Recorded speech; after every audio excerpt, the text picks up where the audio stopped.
In this video, we'll be studying about Business Studies third chapter, Private, Public and Global Enterprises.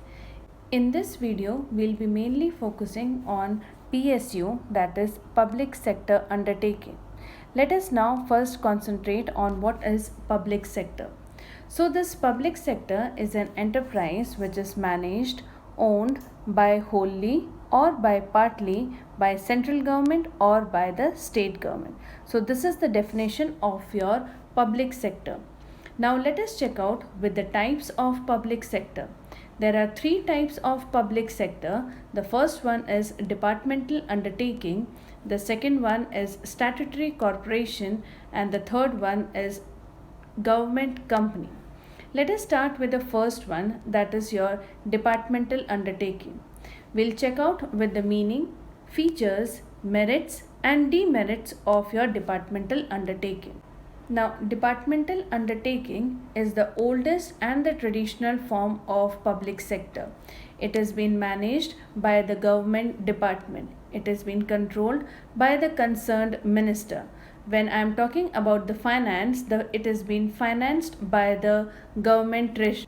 The best example for your departmental undertaking is railways, defense and postage. Now let us see the features of departmental undertaking. The first feature of departmental undertaking is finance.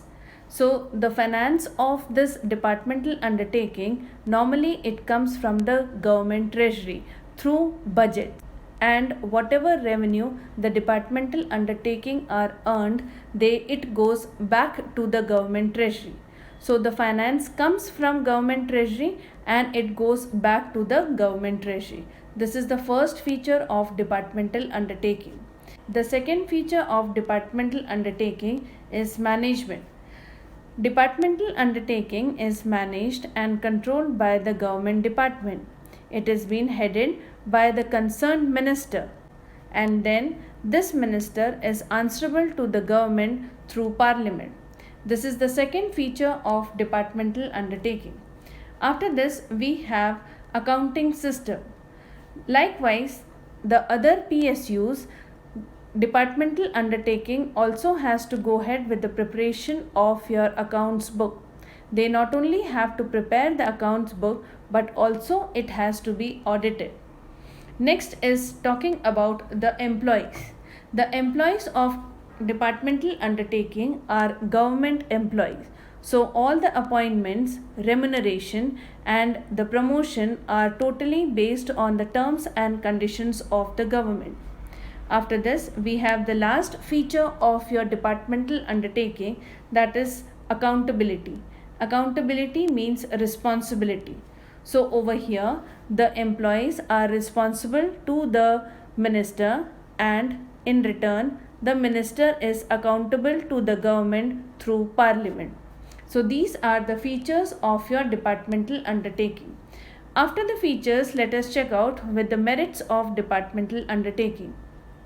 The first merit of departmental undertaking is that it is answerable to the parliament.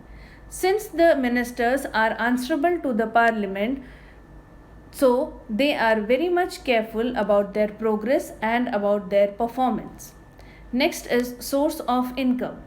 Departmental undertaking acts as a source of income, as their revenue earned goes directly back to the government treasury. After this, let us check out with the third merit of departmental undertaking, that is, it is suitable for national security.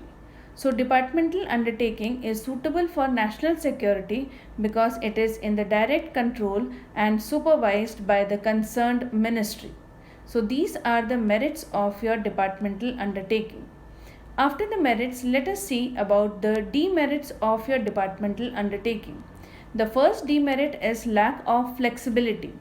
Here there is very little scope of improvement and initiative. Now let us see about the second demerits of your departmental undertaking, that is delay in decision making. In departmental undertaking, before going ahead with any of the decision, the concerned minister's approval is necessary. So it delays in decision making. After this, the third demerit is red tapeism. red tapeism means delay in decision making because of lot of formalities, paperwork or procedure.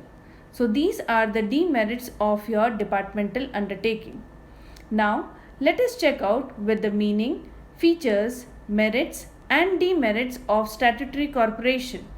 This statutory corporation is also known as your public corporation. Now let us see about the public corporation or the statutory corporation. The statutory corporation or the public corporation are being formed by the Special Act of Parliament. The objective, functions, rules and regulations of the statutory corporation is given in the Special Act of Parliament. They have a separate legal existence independent of the government.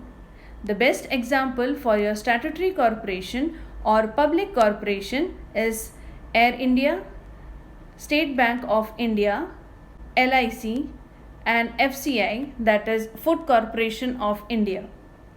Now let us check out with the features of statutory corporation. The first feature of statutory corporation is formation.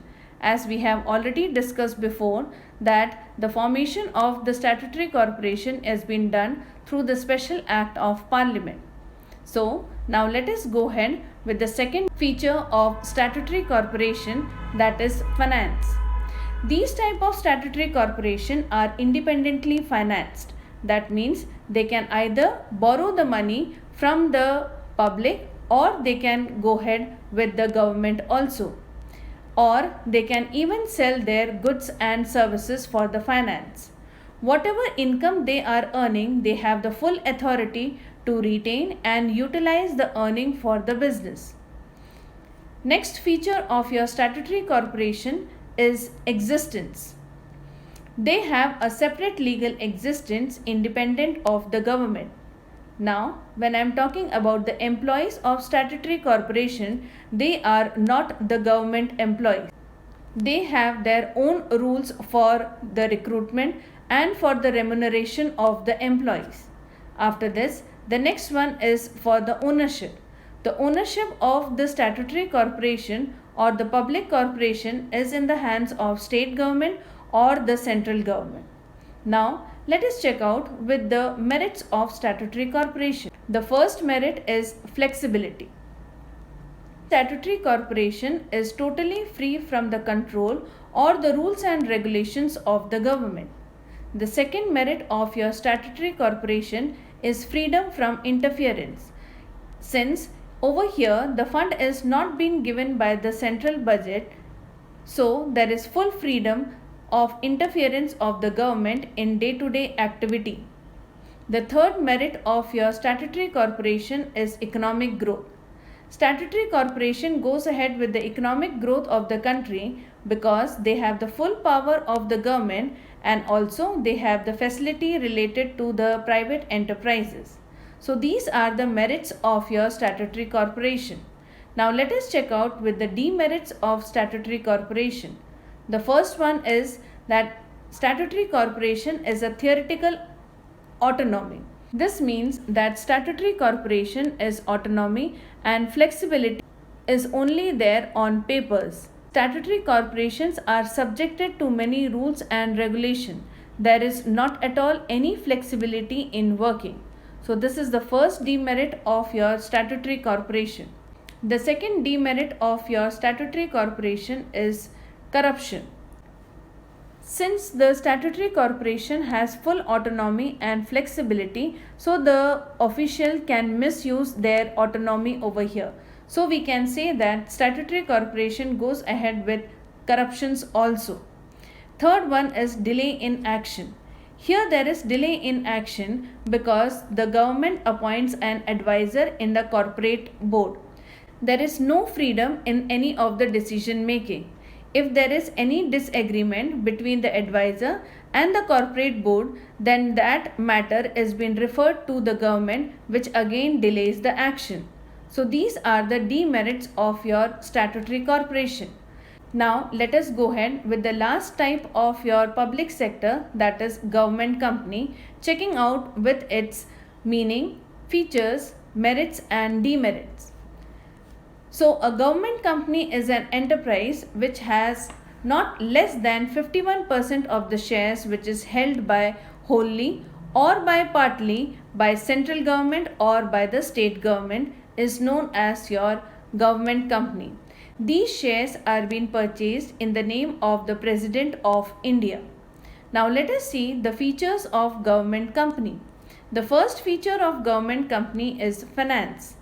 In this government company, 51% is being contributed by the state government or by the central government, whereas the rest of the 49% is being raised from the market or from the general public. The next feature of government company is management. Government company is being managed by the board of directors, and these board of directors is being appointed by the government. Next one is the existence. Government company's existence is a separate legal existence independent of the government. The next feature of government company is accounting and audit.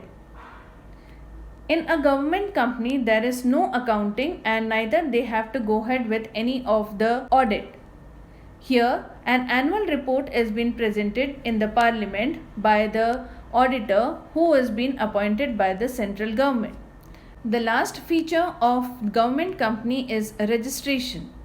Government company is registered under the Companies Act 1956. All the provisions of the Companies Act is being applied on the government company.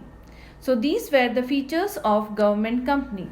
Now let us check out with the merits of government company. The first merit is ease in formation. For a government company, they only have to fill the requirement of the Indian Companies Act. They do not have to go ahead with any separate act of parliament. So we can say that because of this they have a ease in formation.